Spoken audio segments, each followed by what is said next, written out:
Oi, pessoal. Sabe, na diplomacia, às vezes um gesto é tudo. E um gesto de exatos 39 segundos entre dois dos líderes mais opostos do planeta pode ter simplesmente virado o jogo. Vamos tentar entender o que esse abraço tão surpreendente entre Lula e Trump significa na prática para as relações do Brasil com os Estados Unidos. E tudo começou com essa frase aqui, dita pelo próprio Donald Trump. Essa declaração sobre a interação dele com Lula lá na ONU foi, nas palavras da Bloomberg, um choque. Pegou todo mundo de surpresa, sabe? Mas a grande pergunta é, o que tem por trás dessa tal química excelente? Será que existe mesmo? Para a gente entender essa história toda, nosso roteiro vai ser o seguinte. Primeiro, a gente olha para esse encontro inesperado. Depois, para as apostas econômicas envolvidas. Na sequência, a gente mergulha no abismo ideológico que separa os dois. Aí a gente pesa os riscos e as oportunidades e, por fim, tenta projetar o que esperar daqui para frente. Então, vamos começar pelo começo, o evento em si. Porque, olha, é fundamental entender o contexto. Esse aperto de mão, esse abraço, não aconteceu do nada, num vácuo. Muito pelo contrário. Ele veio justamente no auge de uma das piores fases da relação Brasil-Estados Unidos nos últimos tempos. E aqui a gente vê bem essa escalada da tensão. Pensa só, nos meses antes a relação vinha se deteriorando, sabe? Com sanções americanas de um lado, críticas do Lula do outro. Aí na ONU, o discurso do Lula foi cheio de críticas indiretas bem duras às políticas americanas. E de repente, pá, o abraço nos bastidores. Mas o mais inacreditável veio depois. O Trump, de improviso no discurso dele, elogia o Lula e ainda anuncia que quer uma reunião formal. Foi uma virada total de roteiro.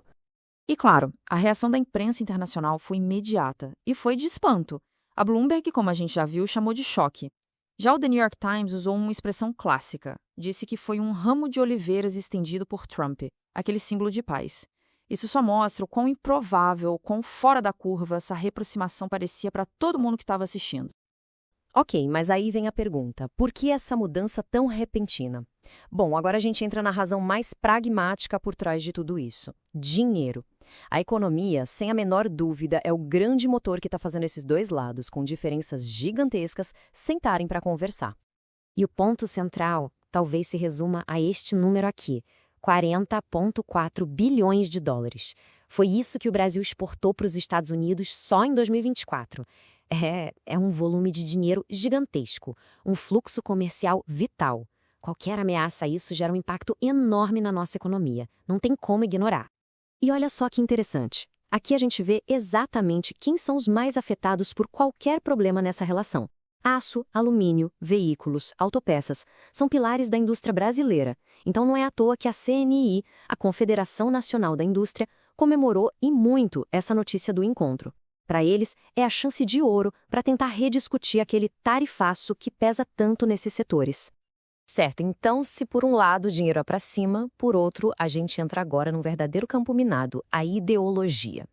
Porque se tem uma coisa que afasta Lula e Trump, são as visões de mundo deles. E isso ficou mais do que claro lá na ONU, na mesma tribuna onde tudo isso começou. Essa comparação aqui resume tudo de um jeito muito claro. De um lado, você tem o Lula, falando em multilateralismo, em cooperação, defendendo a agenda do clima. Do outro, o Trump, com um discurso totalmente focado em nacionalismo, America First, isolacionismo e até negando a questão climática. São literalmente dois projetos de mundo que batem de frente. E essa citação do analista Van Dijk Silveira vai bem no alvo. O que ele diz é que, por mais que a economia pressione para uma conversa, o verdadeiro nó, o impasse real, está na ideologia.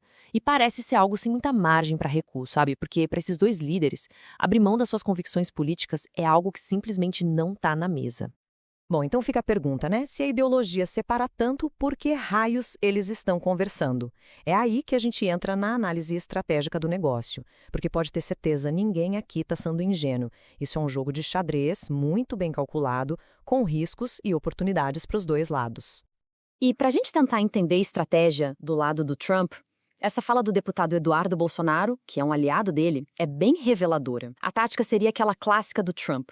Ele eleva a tensão ao máximo, aplica pressão, com sanções, com tarifas, e depois, quando o outro lado está na parede, ele se reposiciona, oferece um aceno.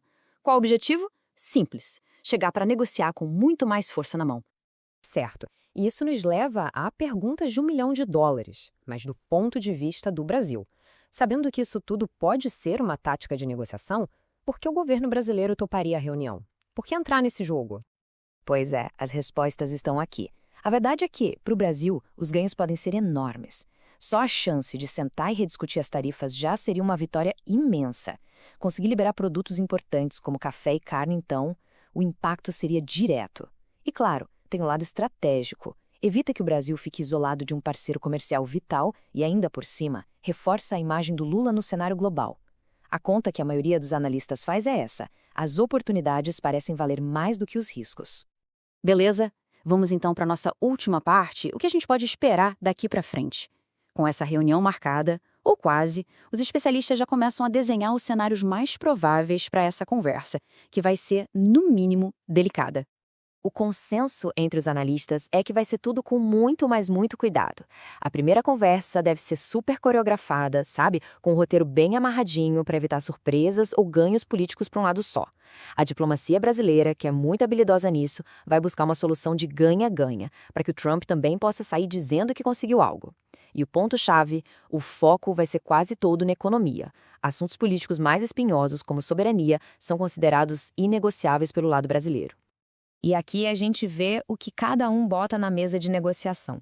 O Brasil chega com a prioridade máxima de reduzir tarifas de aço e alumínio e liberar produtos do agro. Já os Estados Unidos têm um interesse super estratégico no fornecimento de minerais críticos, como terras raras e níquel, que o Brasil tem bastante. Além disso, buscam investimentos e cooperação no hemisfério. Essas são basicamente as moedas de troca. E a gente termina com a pergunta que, no fundo, continua no ar. Afinal, um abraço de 39 segundos pode mesmo superar anos e anos de divergências tão profundas, tanto ideológicas quanto econômicas? Foi só um gesto espontâneo, uma tática de negociação? Ou quem sabe o começo de uma fase mais pragmática? Só o tempo vai dizer se esse momento tem o poder de reescrever uma relação tão complexa. Mas uma coisa ficou clara: na política global, nunca, jamais se deve subestimar o poder de um momento e de um gesto inesperado.